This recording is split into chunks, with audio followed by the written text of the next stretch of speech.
ओम नमः शिवाय। राधे राधे। जय श्री कृष्णा। प्रिय भक्तों, आप सभी भक्तों का आपके अपने YouTube चैनल अंश भक्ति पर हार्दिक स्वागत है। आज 8 मार्च दिन शनिवार फाल्गुन मास शुक्ल पक्ष की नवमी तिथि है, जिसका समापन आज प्रातःकाल 8:16 पर हो जाएगा। यदि आज आप कोई शुभ कार्य करना चाहते हैं तो राहु काल का समय नोट कर ले, उस समय कोई भी शुभ कार्य न करे। आज राहु काल सुबह 9:35 से 11:04 तक है। आप सभी की मंगल कामना के साथ चलिए आज के इस वीडियो की शुरुआत करते हैं। बोलिए शनिदेव महाराज की जय। किसी नगर में एक निर्धन ब्राह्मण की पत्नी अपने 2 बेटों के साथ रहती थी। वह अपनी दरिद्रता से अत्यधिक दुखी थी। एक दिन वह अपनी दरिद्रता से दुखी होकर शांडिल्य ऋषि के पास गई और उनसे दुख निवारण का उपाय पूछा। उसने ऋषि से कहा, हे महामुने, मैं बहुत परेशान हूँ और मेरे दोनों बेटे अब बस आपकी कृपा के ही अनुभावी है। मेरे बड़े बेटे का नाम धर्म है और वह राजपुत्र है। वहीं छोटे बेटे का नाम सूचिव्रत है। हम बहुत गरीब है, आप ही हमारा उद्धार कर सकते हैं। इस पर ऋषि ने उन्हें शनि त्रयोदशी व्रत करने की सलाह दी। ब्राह्मणी और उसके दोनों पुत्रों ने शनि त्रयोदशी का व्रत पालन किया।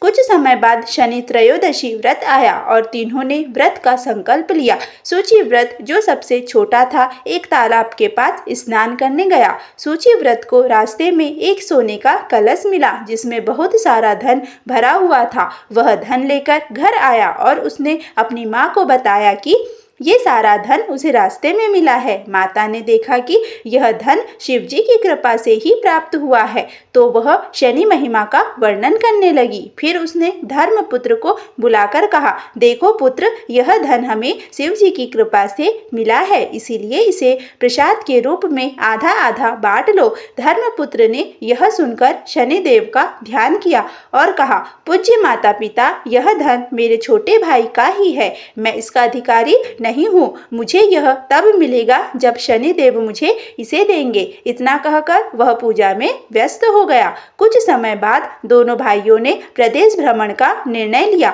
उन्होंने रास्ते में गंधर्व कन्याओं को खेलते हुए देखा। सूचिव्रत ने कहा, भैया, अब हमें आगे नहीं जाना चाहिए, और वहीं बैठ गया। जबकि धर्मपुत्र अकेला ही आगे बढ़ते हुए गंधर्व कन्याओं के पास पहुंच गया। वहां एक अत्यंत सुंदर कन्या ने राजकुमार को देख मोहित हो गई और उसे अपनी ओर आकर्षित करते हुए कहा, हे राजकुमार, इस वन के पास दूसरा वन है, वहां भांति भांति के पुष्प खिले हैं। यह समय बहुत ही सुहावना है। मैं यहाँ बैठी हूँ, मुझे पैर में दर्द है। यह सुनकर सभी सखियां दूसरे वन में चली गई और वह कन्या अकेले राजकुमार के पास रह गई। कन्या ने कहा, आप कहाँ रहते हैं और आप किस राजा के पुत्र है? राजकुमार ने उत्तर दिया, मैं विदर्भ नरेश का पुत्र हूँ। आपका नाम क्या है? कन्या बोली, मैं विद्रविक नामक गंधर्व की पुत्री हूँ। मेरा नाम अंशुमति है। मैंने आपकी मन स्थिति को जान लिया है कि आप मुझ पर मोहित है। विधाता ने हमें जोड़ने का संयोग किया है, कहकर उसने मोतियों का हार राजकुमार के गले में डाल दिया। राजकुमार ने हार स्वीकार करते हुए कहा, हे भद्रे, मैंने आपका प्रेम स्वीकार किया है, लेकिन मैं निर्धन हूँ। कन्या ने कहा, जैसा मैंने कहा था वैसा ही होगा। अब आप घर जाइए। इसके बाद वह कन्या अपनी सखियों से मिलकर चली गई। राजकुमार ने घर जाकर सूचिव्रत से सब कुछ बताया। अगले दिन दोनों भाई उसी वन में गए जहाँ गंधर्वराज अपनी कन्या के साथ आ पहुँचे। गंधर्वराज ने दोनों को देखा और कहा, मैं कैलाश गया था, वहाँ शनिदेव ने मुझसे कहा कि धर्मगुप्त नामक राजपुत्र, जो इस समय राज्य विहीन और निर्धन है, मेरा परम भक्त है। हे गंधर्वराज, तुम उसकी सहायता करो। मैं शनिदेव की आज्ञा से इस कन्या को तुम्हारे पास लाया हूँ। तुम इसका निर्वाह करो और मैं तुम्हारी सहायता करके तुम्हें राजगद्दी पर बिठाऊंगी। इस प्रकार गंधर्वराज ने कन्या का विधिवत विवाह कर दिया। राजकुमार अत्यधिक प्रसन्न हुआ और शनिदेव की कृपा से उसे सुंदर गंधर्व कन्या और विशेष धन प्राप्त हुआ। समय के साथ उसने अपने शत्रुओं को हराया और राज्य का सुख भोगा। भगवत कृपा से उसे अपने जीवन में सुख, समृद्धि और सम्मान प्राप्त हुआ। बोलिए शनिदेव महाराज की जय। प्रिय भक्तों, अब हम फाल्गुन मास महात्म के 22वें अध्याय का श्रवण करेंगे। बोलिए उमापति महादेव की जय। प्रिय भक्तों, आप सभी से निवेदन है कि यदि आपको कथा अच्छी लगती है तो प्लीज आप कमेंट में जरूर बताएं, क्योंकि आपका कमेंट ही हमारा मोटिवेशन होता है। सूत जी बोले, हे महर्षियों, अब मैं भीम शंकर के महात्म को कह रहा हूँ, जिसके सुनने मात्र से मनुष्य सभी प्रकार के अभिष्ट फल को प्राप्त कर लेता है। काम रूप नामक देश में लोकहित की कामना से साक्षात कल्याण एवं सुख के भाजन शिव जी प्रकट हुए थे। हे मुनीश्वरों, लोक कल्याण करने वाले शंकर जी ने यहाँ जिस लिए अवतार लिया उसे आप लोग आदर पूर्वक सुनिए। मैं कह रहा हूँ, हे ब्राह्मणों, पूर्व समय में सभी प्राणियों को सदा दुख देने वाले एवं धर्म को नष्ट करने वाला भीम नामक एक बड़ा बलवान राक्षस हुआ था। महाबलवान वह कुंभकर्ण के द्वारा करकटी नामक राक्षसी से उत्पन्न हुआ था और अपनी माता के साथ साहा पर्वत पर निवास करता था। शंकर को भयभीत करने वाले कुंभकर्ण का राम के द्वारा वध कर दिए जाने पर वह राक्षसी स्वयं साहा पर्वत पर अपने पुत्र के साथ निवास करने लगी। हे द्विजो, सारे प्राणियों को दुख देने वाले प्रचंड पराक्रमी उस भीम ने बाल्य अवस्था में किसी समय अपनी माता करकटी से पूछा। भीम बोला, हे माता, मेरे पिता कौन है, वे कहाँ रहते हैं और तुम अकेली ही यहाँ क्यों रहती हो? मैं वह सब जानना चाहता हूँ, तुम इस समय ठीक ठीक बताओ। सूत जी बोले, इस प्रकार अपने पुत्र के पूछने पर उस दुष्टा राक्षसी ने अपने पुत्र से कहा, तुम सुनो, मैं सब कुछ कहती हूँ। करकटी बोली, तुम्हारे पिता रावण के छोटे भाई महाबली कुंभकर्ण थे, जिन्हें राम ने उनके भाई रावण सहित मार डाला। हे तात, पूर्व काल में किसी समय वह बलवान राक्षस कुंभकर्ण यहाँ आया और उसने मेरे साथ बलपूर्वक सहवास किया। इसके बाद वह महाबली कुंभकर्ण मुझे यहीं पर छोड़कर लंकापुरी चला गया। मैंने वह लंका नहीं देखी है, अतः मैं यहीं निवास करती हूँ। मेरे पिता का नाम करकट है तथा मेरी माता पुष्कसी कही गई है। मेरा पति विराट था, जिसे राम ने पहले ही मार दिया था।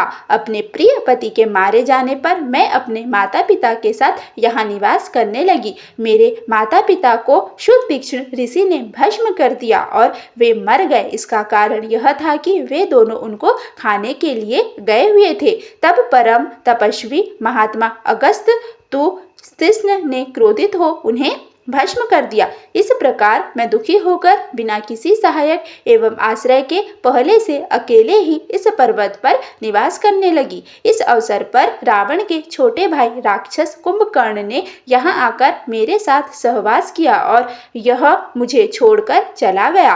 हे पुत्र, उसके बाद महाबली एवं पराक्रमी तुम उत्पन्न हुए और अब मैं तुम्हारा सहारा लेकर समय बिता रही हूँ। सूत जी बोले, माता के इस वचन को सुनकर प्रबल पराक्रमी भीम कुपित हो उठा और विचार करने लगा कि अब मैं हरि के प्रति क्या करूं। इस रामचंद्र ने मेरे पिता तथा नाना का वध किया और इसने विराट का भी वध किया। इस प्रकार इसने बहुत अधिक दुख दिया है, अतः यदि मैं कुंभकर्ण का पुत्र हूँ तो हरि को अवश्य पीड़ा पहुंचाऊंगा। ऐसा विचार करके भीम महान तप करने के लिए चल पड़ा। उसने ब्रह्मा को उद्देश्य करके मन से उनका ध्यान करते हुए 1000 वर्ष तक महान तप किया। वह राक्षस पुत्र भीम सूर्य की ओर दृष्टि लगाए हुए दोनों हाथ ऊपर उठाकर एक पैर पर स्थित रहा। इस प्रकार तप में निरत उस राक्षस के सिर से अत्यंत भयानक तेज उत्पन्न हुआ। तब उस तेज से जलते हुए देवता ब्रह्मा जी की शरण में गए। इंद्र सहित उन देवताओं ने ब्रह्मा जी को प्रणाम करके अनेक प्रकार के स्रोतों से भक्ति पूर्वक उनकी स्तुति की। उसके अनंतर वे ब्रह्मा जी से अपना दुख कहने लगे। देवता बोले, हे ब्रह्मांड, उस राक्षस का तेज सभी लोगों को पीड़ित करने के लिए उद्गत है, अतः हे विधे, वह दुष्ट जो मांगता है उसे वह वर दीजिए, नहीं तो आज हम सब उसके प्रचंड तेज से दग्ध होकर नष्ट हो जाएंगे, इसीलिए उसकी प्रार्थना अवश्य स्वीकार कीजिए। सूत जी बोले, उनका यह वचन सुनकर लोक पितामह ब्रह्मा जी उनको वर देने के लिए गए। और उन्होंने यह वचन कहा। ब्रह्मा जी बोले, हे राक्षस, मैं प्रसन्न हूँ, तुम्हारे मन में जो भी हो वह वर मांगो। ब्रह्मा जी का यह वचन सुनकर उस राक्षस ने कहा। भीम बोला, हे देवताओं के स्वामी कमल आसन ब्रह्मा जी, यदि आप मुझ पर प्रसन्न हैं तथा मुझे वर देना चाहते हैं तो आज मुझे अप्रतिम बल दीजिए। सूत जी बोले, ऐसा कहकर उस राक्षस ने ब्रह्मा जी को प्रणाम किया और ब्रह्मा जी उसे वर देकर अपने धाम को चले गए। तब ब्रह्मदेव से अतुल बल का वरदान प्राप्त कर उस गर्वयुक्त राक्षस भीम ने शीघ्र ही घर आकर माता को प्रणाम कर कहा। भीम बोला, हे माता, अब मेरे बल को देखना, मैं इंद्र आदि सभी देवताओं, विष्णु तथा उनके सहायकों का घोर विनाश करूंगा। सूत जी बोले, इस प्रकार कहकर प्रचंड पराक्रम वाले उस भीम ने सर्वप्रथम इंद्र आदि देवताओं को जीता और उन्हें अपने अपने स्थान से हटाकर बाहर निकाल दिया। इसके बाद सहायता हेतु देवताओं के द्वारा प्रार्थित विष्णु को भी उस दैत्य ने जीत लिया। तदंतर उसने प्रसन्नता पूर्वक पृथ्वी को जीतने का उपक्रम किया। वह पहले काम रूपी के स्वामी सुदक्षिण को जीतने गया। वहां राजा के साथ उसका भयंकर युद्ध हुआ। असुर भीम ने ब्रह्मा के वरदान के प्रभाव से उस महावीर तथा शिव भक्त महाराज को युद्ध में जीत लिया। तब उस महाभयंकर पराक्रम वाले भीम ने प्रभावशाली काम रूपेश्वर को जीतकर बांध लिया और क्लेश देने लगा। हे द्विजो, उस दुष्ट भीम ने उस शिव भक्त राजा का सामग्री सहित राज्य तथा सर्वस्व छीन लिया। उसके उस धर्मात्मा शिव भक्त तथा धर्मप्रिय राजा को बेड़ियों से बांध दिया और एकांत में बंद कर दिया। तब वहां उसने अपने कल्याण की इच्छा से उत्तम पार्थिव लिंग बनाकर शिव जी का भजन करना प्रारंभ किया। उसने अनेक प्रकार से गंगा जी की उस समय स्तुति की, मानसिक स्नान आदि कर्म करके उस नृपश्रेष्ठ ने पार्थिव विधान से शिव का पूजन किया। जिस प्रकार का ध्यान विहित है वैसा ही ध्यान विधि पूर्वक करके प्रणाम, श्रोत, पाठ, मुद्रा, आसन आदि के साथ सब कुछ करते हुए उसने प्रसन्नता पूर्वक शिव जी की उपासना की। वह प्रणव के सहित पंचमाक्षरी विद्या का जप करता था। उस समय उसे अन्य कार्य करने के लिए कोई अवकाश न रहा। राजा को अत्यंत प्रिय उसकी पतिव्रता पत्नी, जिसका नाम दक्षिणा था, प्रेम पूर्वक सविधि पार्थिव पूजन किया करती थी। इस प्रकार उन दोनों पति पत्नी ने शिव आराधना में तत्पर हो भक्तों का कल्याण करने वाले शंकर की तन्मयता सेवा की।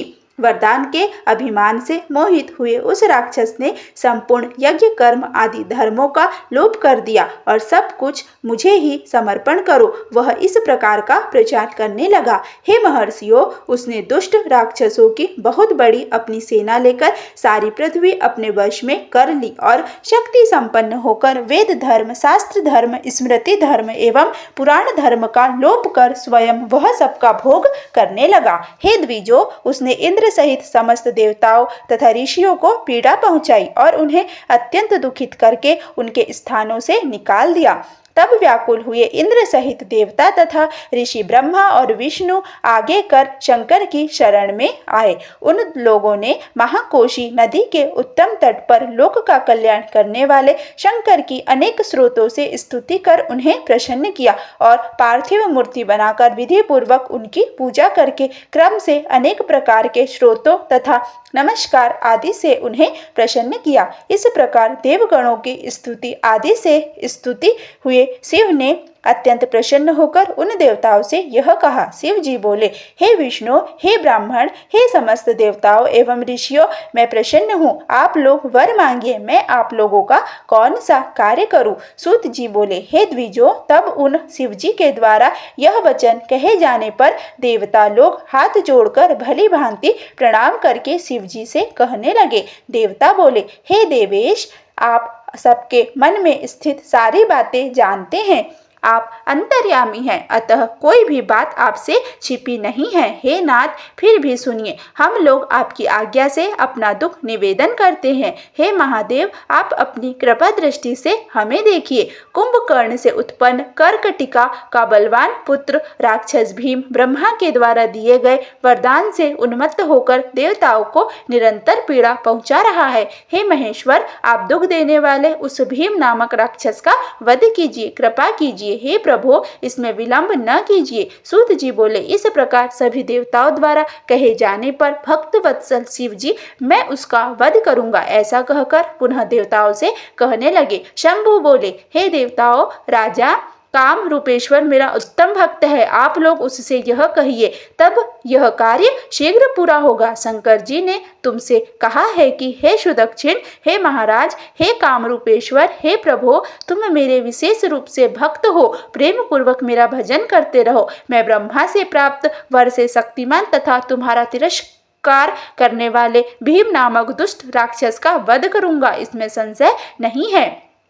सूत जी बोले, इसके बाद उन सभी देवताओं ने हर्षित हो वहां जाकर शिव जी ने जो कहा था वह सब उस महाराज से कह दिया। उससे यह कहकर वे सभी देवता तथा महर्षि परम आनंदित हुए और शीघ्र ही अपने अपने आश्रम को चले गए। सूत जी बोले, शिव जी भी अपने गण को साथ लेकर राजा के कल्याण को कामना से आदर पूर्वक वहां गए और उसकी रक्षा के लिए गुप्त रूप से स्थित हो गए। इसी अवसर पर काम रूपेश्वर ने वहां पार्थिव लिंग के आगे गहन ध्यान करना प्रारंभ किया। तभी किसी ने जाकर राक्षस से कह दिया कि वह राजा अपने निमित्त कुछ अभिचार कर्म कर रहा है। सूत जी बोले, यह सुनकर राक्षस कुपित हो उठा और उसे मारने की इच्छा से हाथ में तलवार लेकर राजा के समीप गया। वहां जो पार्थिव शिवलिंग आदि रखा हुआ था उसे देखकर और उसके स्वरूप को देखकर उसने निश्चय कर लिया कि यह मेरे लिए कुछ कर रहा है, अतः मैं आज सभी सामग्री सहित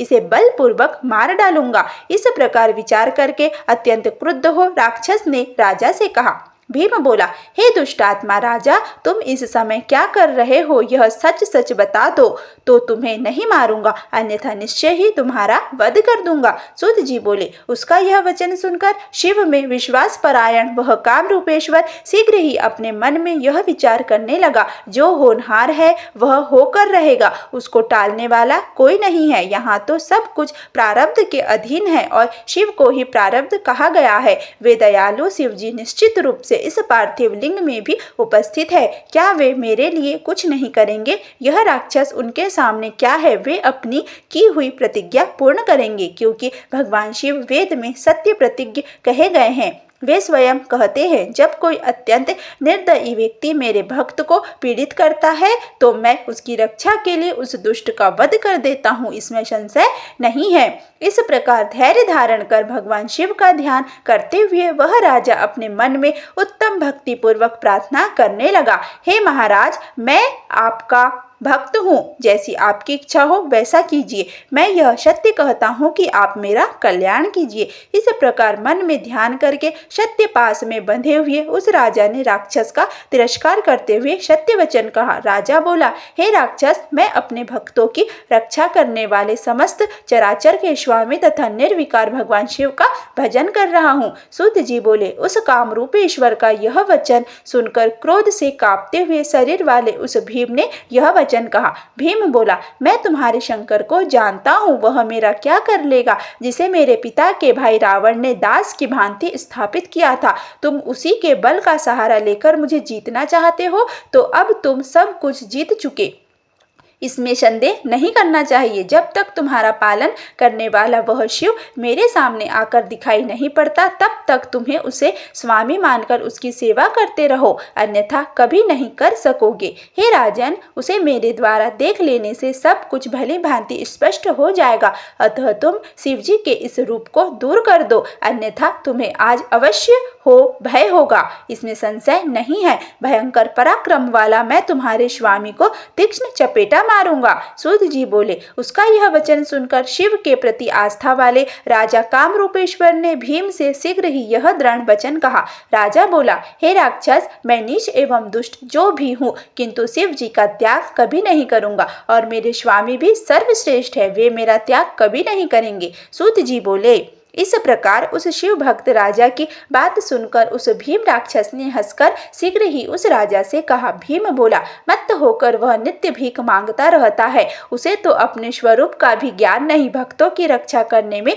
योगिनों की क्या निष्ठा होगी। ऐसा विचार कर तुम सब प्रकार से उससे दूर रहो, मैं और तुम्हारा वह स्वामी परस्पर युद्ध करेंगे। सूत जी बोले, उसके बाद इस प्रकार कहे जाने पर शिव भक्त तथा दृढ़ व्रत वाले उस श्रेष्ठ राजा ने निडर होकर सदा जगत को दुख देने वाले भीम से कहा। राजा बोला, हे दुष्टात्मा राक्षस, सुनो, मैं ऐसा कभी नहीं कर सकता। तुम जो यह विकर्म करते हो उसमें तुम समर्थ कहाँ से हुए हो? सूत जी बोले, उसके इस प्रकार कहने पर सेना लेकर आए हुए भीम ने उस राजा को धमका करके अपने भयंकर कृपाण से पार्थिव लिंग पर प्रहार किया और राक्षसों के साथ उस महाबली भीम ने हंसकर कहा, अब तुम भक्तों को सुख देने वाला अपने स्वामी का बल देखो। हे द्विजो, जब तक कि उस तलवार ने पार्थिव का स्पर्श भी नहीं किया तब तक उस पार्थिव लिंग से शिव जी स्वयं प्रकट हो गए। शिव जी बोले, हे भीम, देखो, मैं ईश्वर हूँ, मैं राजा की रक्षा के लिए प्रकट हुआ हूँ। मेरा पहले से ही यह व्रत है कि मैं सदा भक्तों की रक्षा करता हूँ, अतः अब तुम भक्तों को सुख देने वाले मेरे बल को शीघ्र देखो। ऐसा कहकर शिव जी अपने पिनाक धनुष से उसकी तलवार के 2 टुकड़े कर दिए। तब उस राक्षस ने पुनः अपना त्रिशूल फेंका। शिव जी ने उस दुष्ट के उस त्रिशूल के भी सैकड़ों टुकड़े कर दिए। हे द्विजो, तब उस दुष्ट ने शिव जी के ऊपर अपनी शक्ति से प्रहार किया। शिव जी ने शीघ्रता से अपने बाणों से उसके भी लाखों टुकड़े कर दिए। तत्पश्चात उसने शिव जी के ऊपर पट्टिस से प्रहार किया। तब शिव जी ने त्रिशूल से पट्टिस को तिल के समान खंड खंड कर दिया। उसके बाद शिव के गणों तथा राक्षसों के बीच घोर युद्ध होने लगा, जो देखने वालों को भय उत्पन्न करने वाला था। इसके बाद तो उससे भारी पृथ्वी क्षण भर में व्याकुल हो उठी और पर्वतों सहित सभी समुद्र विक्षुब्ध हो उठे। सभी देवता तथा अत्यंत व्याकुल हो गए और आपस में कहने लगे कि हम लोगों ने व्यर्थ ही शिव से प्रार्थना की। इसी बीच नारद जी आकर के दुख को नष्ट करने वाले शिव जी से हाथ जोड़कर तथा सिर झुकाकर प्रार्थना करने लगे। नारद जी बोले, हे नाथ, हे विभ्रमक कारक, आप क्षमा करें, क्या तृण पर कुठार का प्रयोग करना उचित है? अतः आप शीघ्र ही इसका वध कीजिए। तब नारद के द्वारा इस प्रकार प्रार्थना किए जाने पर प्रभु शिव ने अपने हुंकार रूपी अस्त्र से समस्त राक्षसों को भस्म कर दिया। हे मुने, इस प्रकार शिव जी के द्वारा वे सभी राक्षस क्षण मात्र में सभी देवताओं के देखते देखते दग्ध कर दिए गए। जिस प्रकार दावानल से उत्पन्न अग्नि वन को जला डालती है, वैसे ही कुपित शिव जी ने राक्षसों की सेना को क्षण भर में मार डाला। उस समय किसी को ज्ञात नहीं हुआ कि भीम की भस्म कौन सी है। वह परिवार सहित भस्म हो गया, उसका नाम भी कहीं सुनाई नहीं पड़ा था। इसके बाद शिव जी की कृपा से सभी मुनीश्वरों तथा इंद्र आदि सभी देवताओं को शांति प्राप्त हुई और सारा जगत स्वस्थ हो गया। उस समय महेश्वर के क्रोध की ज्वाला एक वन से दूसरे वन तक फैलने लगी। इससे राक्षसों की वह संपूर्ण भस्म वन में सभी जगह व्याप्त हो गई। उससे अनेक कार्य संपन्न करने वाली ऐसी औषधियां उत्पन्न हुई, जिनके प्रभाव से मनुष्यों के रूप तथा वेश भिन्न भिन्न रूप में बदल जाते हैं। हे द्विजो, उन औषधियों से भूत प्रेत पिशाच आदि दूर भाग जाते हैं। जगत का ऐसा कोई कार्य नहीं है जो उन औषधियों से न होता हो। उसके बाद उन देवताओं एवं ऋषियों ने शिव जी से विशेष रूप से प्रार्थना की, संसार को सुख देने के लिए आप स्वामी को अब यहीं निवास करना चाहिए। निर्बल तथा पराक्रमहीन लोगों को दुख देने वाला यह बड़ा कुत्सित देश है। आपके दर्शन से उन लोगों का कल्याण होगा। आप भीम शंकर नाम से प्रसिद्ध होंगे और सब कुछ सिद्ध करेंगे। सभी आपत्तियों को दूर करने वाला यह लिंग सदा पूज्य होगा। सूत जी बोले, इस प्रकार प्रार्थना करने पर लोक का हित करने वाले स्वतंत्र तथा भक्त वत्सल शिव जी प्रेम पूर्वक वहां पर स्थित हो गए। बोलिए उमा शंकर महादेव की जय। प्रिय भक्तों, अब हम आगे के वीडियो में श्री शनिदेव चालीसा का श्रवण करेंगे। बोलिए शनिदेव महाराज की जय। जय गणेश गिरिजा सुवन मंगल करुण कृपाल, दीनन के दुख दूर करी की जय नाथ निहार। जय जय श्री शनिदेव प्रभु सुनहु विनय महाराज, करहु कृपा हे नवि तनय राखहु जन की लाज। जयति जयति शनिदेव दयाला, करत सदा भक्तन प्रतिपाला। चारि भुजा तनु श्याम विराजे, माथे रतन मुकुट छवि साजे। परम विशाल मनोहर भाला, तेरी दृष्टि प्रकुटि विकराला। कुंडल श्रवण चमा चमचम के, हिय माल मुख तर्ण मणि दम के। कर में गदा त्रिशूल कुठारा, पल बीच करे अरहि सहारा। पिंगल कृष्णो छाया नंदन, यम कोणस्थ रौद्र दुख भंजन। शौरी मंद छनि शनि दशनामा, भानु पुत्र पूजी सब कामा। जा पर प्रभु प्रसन्न है जाई, रंक हो राव करे क्षण माही। पर्वत हो तृण हो ई निहारत तृणहु को पर्वत करि डारत। राज मिलत बन राम ही दिन्हो के कई की मति हरि लीन्हो। बनहु में मृग कपट दिखाई मातु जानकी गई चुराई। लख नहीं सकती विकल करि डारा मचिगा दल में हाहाकारा। रावण की गतिमति बौराई रामचंद्र सो बैर बढ़ाई। दियो कीट करि कंचन लंका भजी बजरंग वीर की डंका। नृप विक्रम पर तुहि पगुधारा चित्र मयूर निगल गए हारा। हार नौलखा लाग्यो चोरी हाथ पैर डरवायो तोरी। भारी दशा निष्कृष्ट दिखायो तेली घर को लू चलवायो। विनय राग दीपक महकीनो तब प्रसन्न प्रभु है दुख दीन्हो। हरिश्चंद्र नृप नारी बिकारी आपहु भरे डोम घर पानी।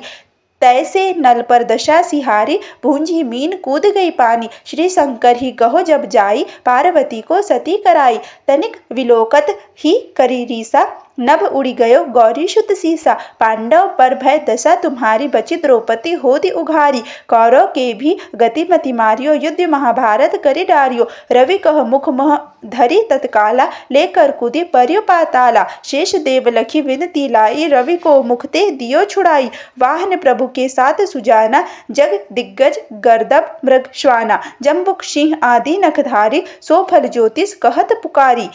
गज वाहन लक्ष्मी ग्रह आवे है ते सुख संपत्ति उपजावे। गर्दभ हानि करे बहु काजा सिंह सिद्ध कर राज समाजा। जम्बुक बुद्धि नष्ट कर डारे मृग ते कष्ट प्राण संहारे। जब आवी प्रभु श्वान सवारी चोरी आदि होय डर भारी। तैसे ही चारी चरण यह नामा स्वर्ण लोह चांदी अरुतामा। लोह चरण पर जब प्रभु आवे धन जन संपत्ति नष्ट करावे। समता ताम्र रजत शुभकारी स्वर्ण सर्व सर्व सुख मंगल भारी। जो यह शनि चरित्र नित गावे कबहु न दशा निष्कृष्ट सतावे। अद्भुत नाथ दिखावे लीला करे शत्रु के नशीब ढीला। जो पंडित सुयोग्य बल बुलवावे विधिवत शनि ग्रह शांति करावे। पीपल जल शनि दिवस चढ़ावत दीप दान दे बहु सुख पावत। कहत राम सुंदर प्रभुदासा शनि सुमिरत सुख होत प्रकाशा। पाठ शनिचर देव को की हो भक्त तैयार करत पाठ 40 दिन हो भवसागर पार। प्रिय भक्तों, यदि आज का यह वीडियो आपको अच्छा लगा हो तो प्लीज़ वीडियो को लाइक करें, वीडियो को ज़्यादा से ज़्यादा शेयर करें तथा चैनल पर पहली बार आए तो चैनल को सब्सक्राइब करना बिल्कुल भी ना भूलें। धन्यवाद।